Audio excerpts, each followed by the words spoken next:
Well, India is soon going to commission its second nuclear-powered submarine with nuclear-tipped ballistic missiles as INS Arighat in a major step towards further strengthening its strategic deterrence capabilities. The commissioning of the almost 112-meter-long submarine, armed with K-15 missiles that have a strike range of 750 kilometers, will take place at the secretive shipbuilding center in Visakhapatnam in the presence of Defense Minister Rajnath Singh and, of course, other VIP dignitaries and the Naval Chief of Staff and top national security and military officials. Of course, joining me here in the studio is my colleague Sandeep Unithan to help us understand the importance of the INS Arighat.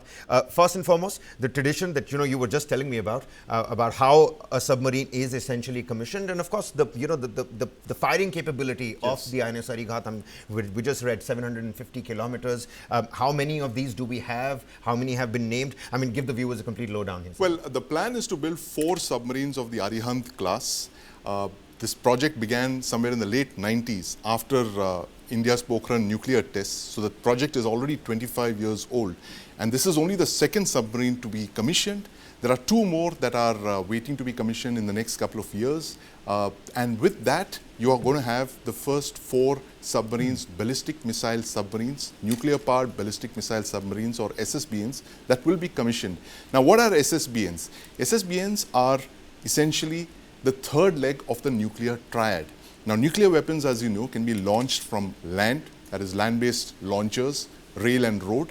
They can be air-launched, aircraft, fighter jets, bombers, and they can be launched from the sea, either from warships or from submarines. Now, submarine-launched ballistic missiles are said to be the most secure and the most survivable leg of the nuclear triad, because once a nuclear submarine sails out, its location cannot be determined. You don't know where that submarine is. It just disappears into the ocean, lost for all sensors, for all eyes. Nobody knows where that submarine is. So it's actually essentially a bomber, an invisible bomber that's prowling out there with nuclear weapons.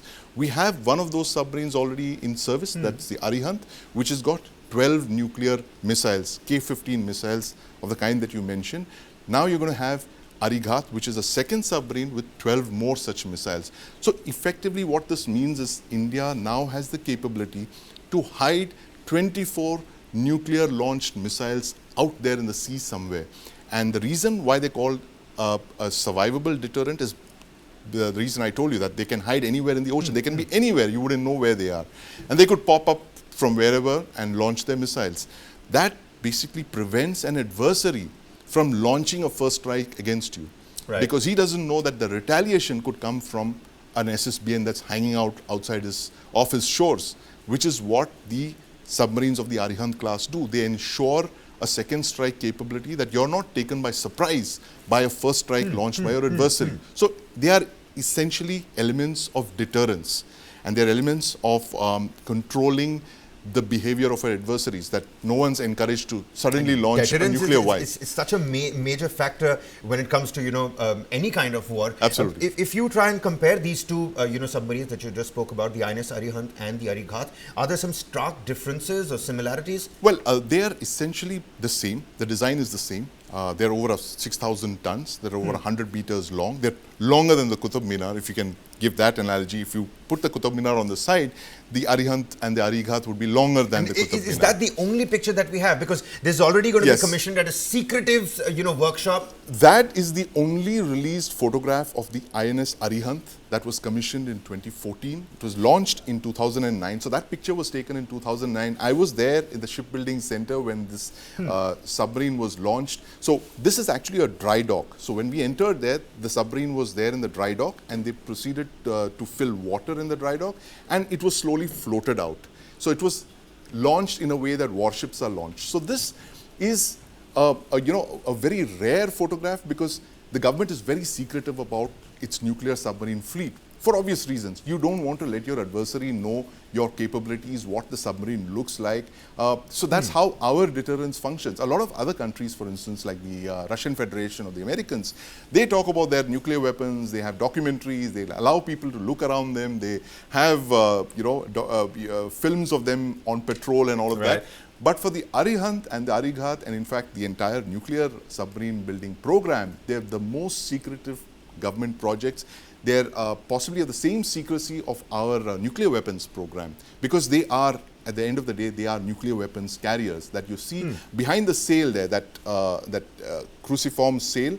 Behind that, you have the nuclear missile launching hatches. There are 4 of these hatches from where these SLBMs are fired from under the water. So that is a very important part of the submarine which is not being highlighted. So there are just a handful of these pictures in existence, and this, like I told you, is the only officially released photograph of the INS Arihant.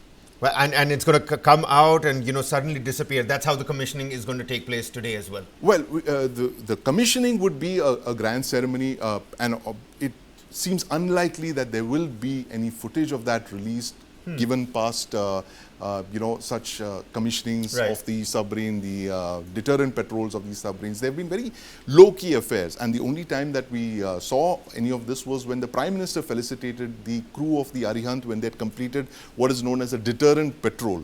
All right. That was a few years ago, 5 years back, I think, when a deterrent patrol is when a submarine, a nuclear-powered ballistic missile submarine sails with a full complement of nuclear weapons on board and stays out at sea for months. All right. Now, the advantage of having a nuclear reactor on a submarine like this is that it is virtually, it is a true submersible. It's a true submarine. It can stay underwater for as long as the crew can survive. It is only limited by the supplies of food that you carry on board, because a nuclear reactor guarantees submerged endurance for months on end. So technically the crew can be out there for several months, 2-3 months on patrol, and these patrols are usually very, they take several months.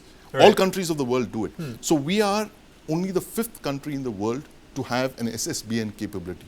An SSBN is a That's exactly what I was coming to. Where does submarine. this place India now? I mean, of course, I'm not trying to compare us with the likes of the United States or Russia. Yes. But in our own geopolitical setup, in our own region, where does this place us? There is the Americans, of course, the US and the Russian Federation. They have something like 20 or 30 of these, and they are monsters. They are over 12,000 tons. They carry 16 ballistic missiles, submarine-launched ballistic missiles. Then you have the next tier, which is France, the UK, and China, which have between about a dozen, 3-4. Each country has about 3 or 4 of them. Right. And then we are actually at the bottom. We are the babies in the club, if you can put it that way. This is only our 2nd submarine. We've got 2 more building. The S4 and the S4 Star, which are the 3rd and the 4th units, which will be launched by the end of this decade. You'll have all 4 in service. Those are slightly bigger than the Arihant class, the S4 and S4 Star, which is, instead of 4 missiles, they have 8 missiles. Wow. That's the only difference. As in, they're longer and they carry more missiles, and therefore they carry more nuclear weapons on board.